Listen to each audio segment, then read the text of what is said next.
इस सफेद रूम के अंदर अगर इन दोनों ने 50 दिन गुजार लिए तो इनको $5 मिलियन मिलेंगे। लेकिन इसी बीच इनके साथ कुछ ऐसा होता है जिसका इनको अंदाजा भी नहीं था।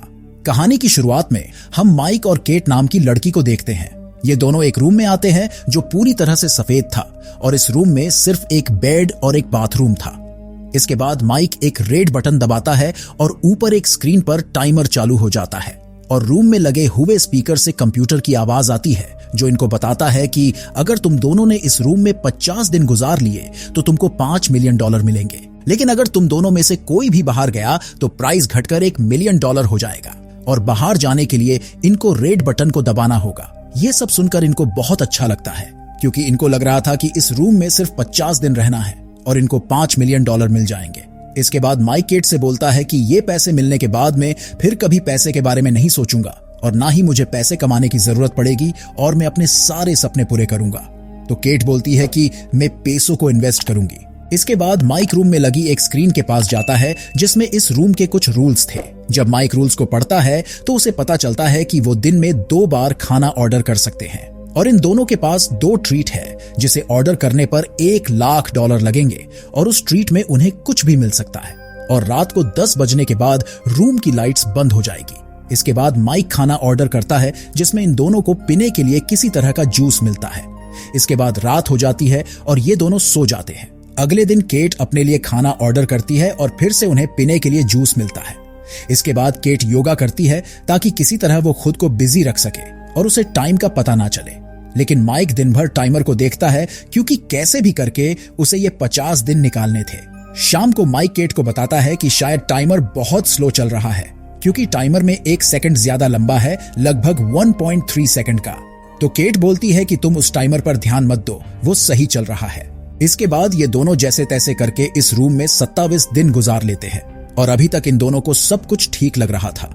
एक दिन माइक को इस रूम में एक कीड़ा मिलता है। माइक को लगता है कि शायद ये कीड़ा भूखा है, इसलिए माइक थोड़ा सा जूस नीचे डाल देता है। तभी स्पीकर से आवाज आती है कि खाना सिर्फ तुम दोनों के लिए है। तो माइक बोलता है कि ये कीड़ा इस रूम में रहेगा तो मर जाएगा, इसलिए मैं रेड बटन दबाकर इसे बाहर छोड़ना चाहता हूँ। इसके बाद माइक रेड बटन दबाने के लिए जाता है लेकिन केट उसे रोक लेती है और बोलती है कि अगर तुमने रेड बटन दबाया तो तुम इस रूम से बाहर हो जाओगे और $5 मिलियन की जगह हमें सिर्फ $1 मिलियन ही मिलेगा। इसी बात को लेकर इनकी बहुत देर तक बहस होती है और माइक उस कीड़े को नीचे रख देता है।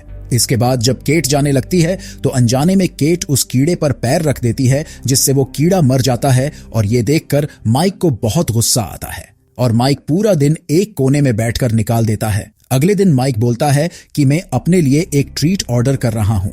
तो केट बोलती है कि अगर तुमने ट्रीट ऑर्डर की तो हमारे $5 मिलियन से $1 लाख कट जाएंगे। लेकिन माइक केट की बात नहीं सुनता है और अपने लिए एक ट्रीट ऑर्डर कर देता है जिसमें माइक को एक ग्रीन कलर का चॉक मिलता है।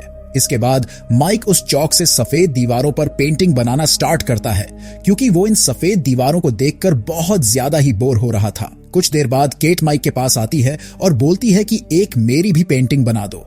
लेकिन केट को अच्छा नहीं लग रहा था इसलिए वो चली जाती है और केट को माइक पर गुस्सा भी आ रहा था कि माइक ने $5 मिलियन में से $1 लाख गवा दिए थे। अगले दिन जब केट बाथरूम में जाती है तो उसे एक गन दिखाई देती है लेकिन इन दोनों को नहीं पता था कि ये गन कहां से आई।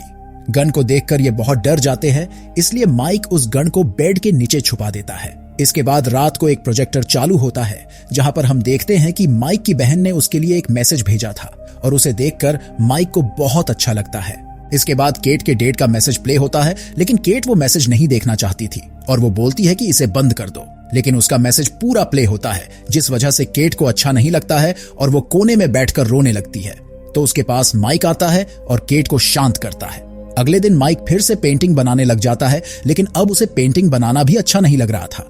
इसके बाद वो जूस लेकर केट के पास जाता है लेकिन वो जूस पीने से मना कर देती है क्योंकि उसे बिल्कुल भी अच्छा नहीं लग रहा था। तो माइक केट के पास सो जाता है। अगले दिन माइक केट से बोलता कि अभी हमें इस रूम में 18 दिन और रहना है और ये बहुत लंबा टाइम है इसलिए हमें एक ट्रीट लेना चाहिए। लेकिन केट उसे मना कर देती है और बोलती है कि मैं कोई ट्रीट नहीं लूंगी। कुछ देर बाद जब केट नहाने जाती है तो माइक अपने लिए एक ट्रीट ऑर्डर कर देता है। तभी माइक के साइड में एक गेट खुलता है और बिना कपड़ों के एक लड़की अंदर आती है जिसका नाम सिमोन था। माइक उससे पूछता है कि तुम कौन हो और इस रूम में क्यों आई हो और केट भी सिमोन को देखकर बहुत हैरान थी। तो सिमोन बताती है कि उन लोगों ने मुझे बिना कपड़ों के इस रूम में 1 महीने के लिए भेजा है और इसके बदले में मुझे पैसे मिलेंगे। इसके बाद माइक सिमोन को अपना शर्ट उतार कर देता है और सिमोन उसे पहन लेती है।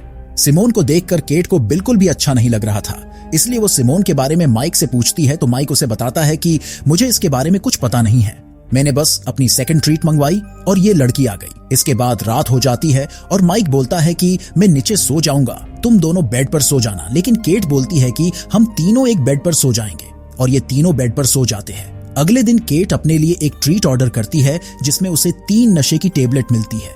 इसके बाद ये तीनों नशे की टेबलेट खा लेते हैं और तीनों डांस करने लगते हैं। कुछ देर बाद जब माइक को बहुत ज्यादा नशे हो जाते हैं तो उसे लगता है कि वो पानी में डूब रहा है और वो चिल्लाने लगता है। तो केट और सिमोन माइक को संभालते हैं और उसे शांत करते हैं। कुछ देर बाद जब माइक उठता है तो वो वॉशरूम में जाकर मुंह धो लेता है। इसके बाद वो सिमोन के पास जाकर बैठ जाता है और उससे बातें करने लगता है। बातों ही बातों में सिमोन माइक का हाथ पकड़ लेती है, लेकिन इनको बातें करते हुए केट देख लेती है और ये देखकर केट को बहुत बुरा लगता है क्योंकि ये दोनों हाथ पकड़कर बातें कर रहे थे। माइक केट को समझाने की कोशिश करता है, लेकिन केट उसकी कोई बात नहीं सुनती है, इसलिए माइक उठकर सोने चला जाता है। इसके बाद ये दोनों भी सो जाते हैं। अगली सुबह जब केट उठती है तो वो देखती है सिमोन यहाँ से चली गई थी। केट को ये कुछ ठीक नहीं लगता है क्योंकि सिमोन 1 महीने बाद जाने वाली थी, लेकिन वो अचानक से चली गई थी। कुछ देर बाद केट दीवार पर देखती है कि सिमोन दीवार पर कुछ लिख कर गई थी। सिमोन ने माइक के बारे में लिखा था कि इससे पहले किसी ने मुझसे प्यार नहीं किया और ना ही मुझसे इतने प्यार से बात की। केट इस बारे में माइक से पूछती है तो माइक बोलता है कि मुझे इस बारे में कुछ नहीं पता है, उसने ऐसा क्यों लिखा, और ना ही मैं उसके साथ सोया हूं और ना ही मैं उससे प्यार करता हूं। लेकिन केट को इतना गुस्सा आता है कि वो माइक को धक्का मार देती है, जिससे माइक का सर दीवार से टकरा जाता है और उसके सर से खून निकलने लगता है। तो केट माइक से बोलती है कि मुझे माफ कर दो, ये मुझसे गलती से हो गया। तो माइक बोलता है कि मैंने तुम्हारे लिए इतना कुछ किया, लेकिन तुमने एक छोटी सी बात के लिए मुझे धक्का दे दिया।